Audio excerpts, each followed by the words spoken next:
జై శ్రీరామ్ అందరికీ నమస్కారం. నేను మీ ధనుంజయ్ హిందూ.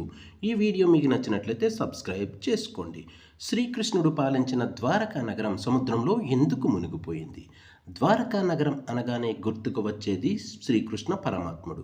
శ్రీకృష్ణుడు పాలించిన ఈ నగరం సముద్రం అడుగున ఉంది. భారత ఇతిహాసాలకు బలాన్ని చేకూర్చే ఆనాటి ఆనవాళ్లు ఇంకా పదిలంగా ఉన్నాయి.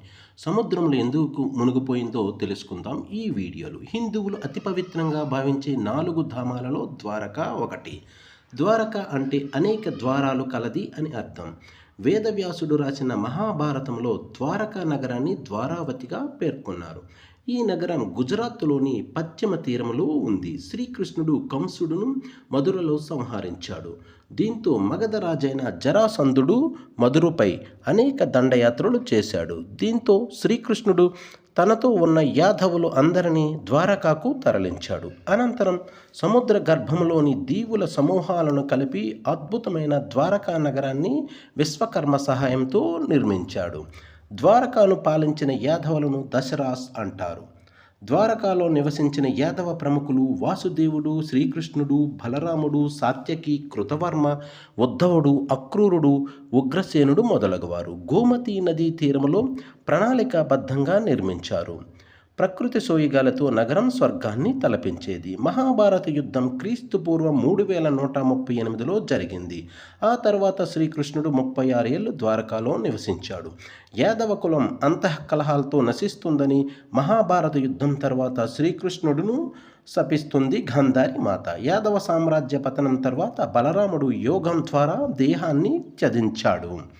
సముద్రుడు ఉవ్వెత్తున ఎగిసిపడడం తాను చూశానని అర్జునుడు మహాభారతంలో పేర్కొన్నాడు. ఆ రోజు ప్రళయానికి ముందు భారీ గాలులు వీచాయి. ప్రజలు నివాసాలలోని మట్టి పాత్రలు వాటికవే పగిలిపోవడం భారీ విపత్తుకు సంకేతం అని శ్రీకృష్ణుడు అందరినీ సముద్ర స్నానం చేయాలని ఆదేశించాడు. శ్రీకృష్ణుడి పిలుపు మేరకు ద్వారకాకు అర్జునుడు వచ్చేశాడు.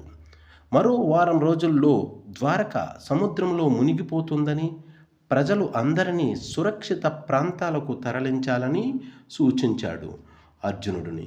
ఆ తరువాత శ్రీకృష్ణుడు అరణ్య బాట పట్టడం, బోయవాడి బాణం తగిలి మరణించడం జరుగుతుంది. శ్రీకృష్ణుడు నిర్యాణం చెందిన తరువాత శ్రీకృష్ణ బలరాములతో సహా యాదవులు అందరికీ అంత్యక్రియలు నిర్వహించి ద్వారకా ప్రజలను సురక్షిత ప్రాంతానికి అర్జునుడు తరలించారు. వారంతా అలా నగరాన్ని దాటగానే సముద్రుడు ఉగ్ర రూపం దాల్చి ద్వారకా నగరాన్ని ముంచెత్తాడు. ఇదంతా ద్వారకా ప్రజలు అర్జునుడు కళ్ళ ముందే జరిగింది.